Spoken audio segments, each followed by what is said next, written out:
میرے عزیزوں، اگر ہم زبور 2 اس کی 8 آیت پڑھیں تو وہاں پر لکھا ہے کہ مجھ سے، خدا کہہ رہا ہے، مجھ سے مانگ اور میں قوموں کو تیری میراث اور زمین کے انتہائی حصے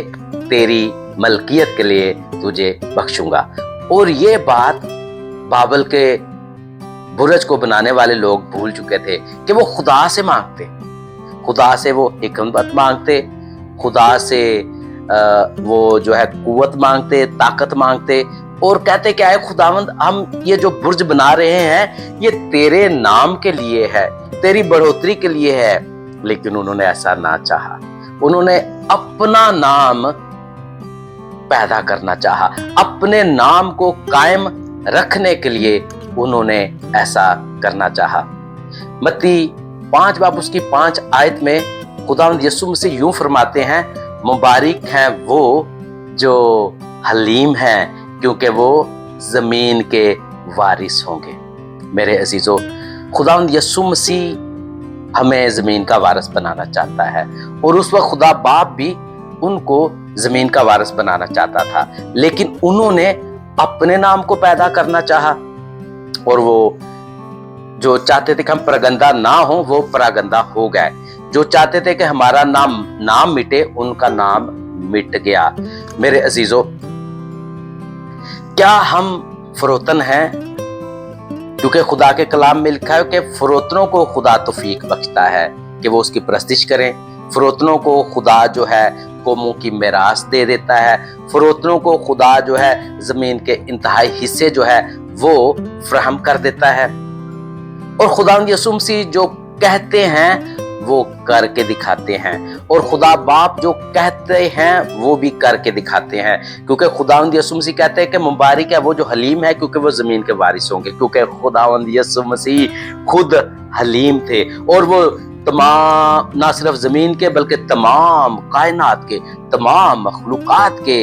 وہ مالک تھے، وارث تھے، لیکن وہ کتنے حلیم رہے۔ میرے عزیزو، اس بات کو ہم خداوند کے کلام میں سے دیکھیں گے کہ وہ کتنے حلیم رہے۔ اگر ہم فلپیوں 2 باب اس کی 4 سے فلپیوں 2 باب اس کی 6 سے 11 آیت پڑھیں تو یہاں پر خداوند کے کلام میں یوں مرقوم ہے، اس نے، جی ہاں خداوند یسوع مسیح نے، اگرچہ خدا کی صورت پر تھا، خدا کے برابر ہونے کو قبضہ میں رکھنے کی چیز نہ سمجھا، بلکہ اپنے آپ کو خالی، بالکل خالی کر دیا، اور خادم کی صورت اختیار کی، اور انسانوں کے مشابہ ہو گیا، اور انسانی شکل میں ظاہر ہو کر اپنے آپ کو پست کر دیا، اور یہاں تک پیغمبر دار رہا کہ موت، بلکہ صلیبی موت کو قبول کیا۔ اسی واسطے خدا نے بھی اسے بہت سر بلند کیا، اور اسے وہ نام بخشا، جی ہاں، اور اسے وہ نام بخشا جو سب ناموں سے اعلیٰ ہے، جی ہاں، اسے وہ نام بخشا جو سب ناموں سے اعلیٰ ہے، تاکہ یسوع کے نام پر ہر ایک گھٹنا جھکے، خواہ آسمانیوں کا، خواہ زمینیوں کا، خواہ ان کے جو زمین کے نیچے ہیں،